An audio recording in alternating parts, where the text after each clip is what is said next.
নমস্কার। জয়গুরু। আজ আমি শ্রী শ্রী সীতারাম দাস ওঙ্কারনাথ দেবের দিব্য জীবন এই বইটার থেকে পাঠ করব। এইটি প্রতিদিন ধারাবাহিকভাবে পাঠ করার ইচ্ছে।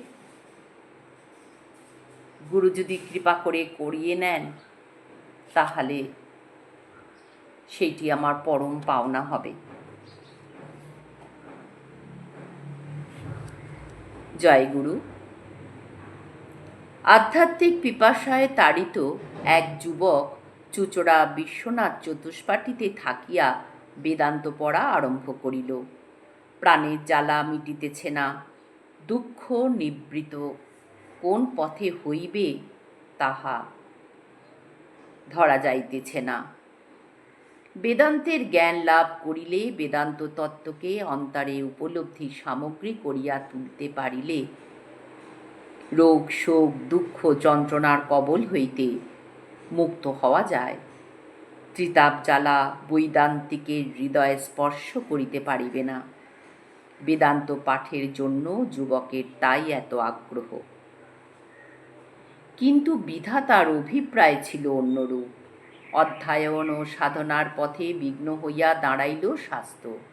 দেহ প্রতিকূল হইল না, নানা রোগ আসিয়া একসঙ্গে আক্রমণ করিল। কিন্তু রোগের সহিত সংগ্রাম করিয়াই সাধনা চলিল। বেদান্ত সার ও গীতার আবৃত্তি প্রত্যহই চলে।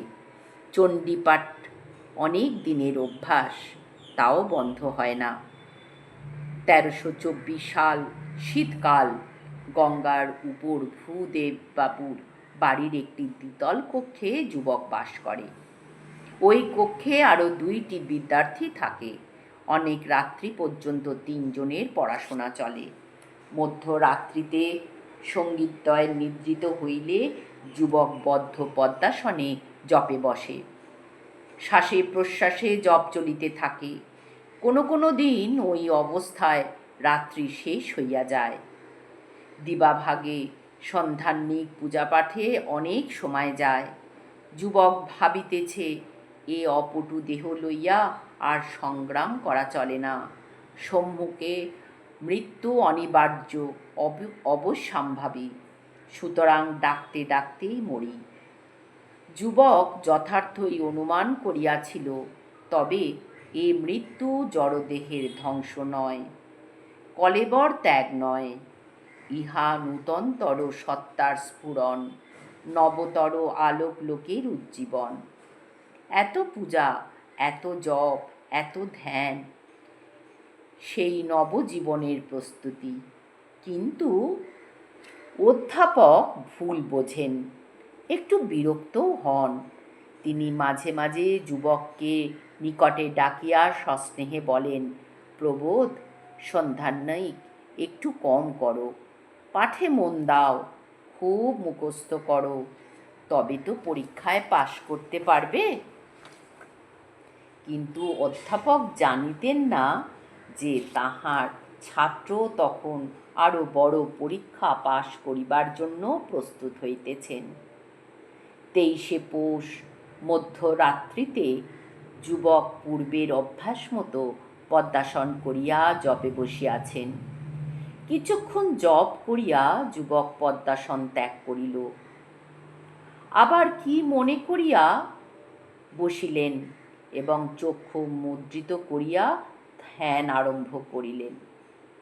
হঠাৎ যুবককে বিস্ময়ে আবিষ্ট করিয়া হৃদয়ের মধ্যে শিব মূর্তি আবির্ভূত হইলেন। মূর্তি ক্রমশ স্পষ্ট হইতে স্পষ্টতর হইল। আপনি কে? আমি তোর গুরু। বাল্যে তোর কাছে একবার গিয়েছিলাম, তখন চিনতে পারিসনি, আবার এসেছি। আপনি যদি আমার গুরু, তবে আমায় ইষ্ট দর্শন করান। তখন সেই মূর্তির পঞ্চমুখ হইতে যুবকের গুরু প্রদত্ত ইষ্ট মন্ত্র উচ্চারিত হইতে লাগিল। তাহার স্কন্দদেশ হইতে একটি স্ত্রী মূর্তি নামিয়া আসিল। যুবক পুনরায় প্রশ্ন করিল, আপনি কে? স্ত্রী মূর্তি স্পষ্ট ভাষায় উত্তর দিলেন, আমি তোর মা। সেই স্ত্রী মূর্তি যেন যুবকের হৃদয় মধ্যস্থ দেহ কোলে লইয়া বসিয়া ইষ্টমন্ত্র জপ করিতে লাগিলেন। শিব মূর্তির পঞ্চমুখে ইষ্টমন্ত্র উচ্চারিত হইতে লাগিল। সঙ্গে সঙ্গে করোদ্ধৃত ডমরুর ধ্বনিরও বিরাম নাই। ধীরে ধীরে মন্ত্র গেল, উচ্চারিত হইতে লাগিল রাম রাম। তারপর তাও গেল, কেবল শোনা যাইতেছে ওম ওম। তারপর কেবল ও ও। তারপর সর্পের গর্জন ধ্বনির ন্যায় এক টানা চাপা গর্জন। যুবকের নিমীলিত নয়ন বিস্ফারিত হইল। একটি অপূর্ব জ্যোতির্বলয় নয়ন সম্মুখে আবির্ভূত হইয়া নৃত্য করিতে লাগিল। কলের কর্কশ বাঁশির শব্দে যখন যুবকের চমক ভাঙিল, তখন রাত্রি প্রায় শেষ হইয়া আসিয়াছে। ঠিক যেন একটি স্বপ্ন, কিন্তু স্বপ্ন নয়, সত্য। আজ এই পর্যন্ত। গুরুর কৃপা হলে আগামীকাল আবার পরবর্তী অংশ পড়ার চেষ্টা করব। হরি ওম তৎসৎ। জয় গুরু, জয় গুরু, জয় গুরু।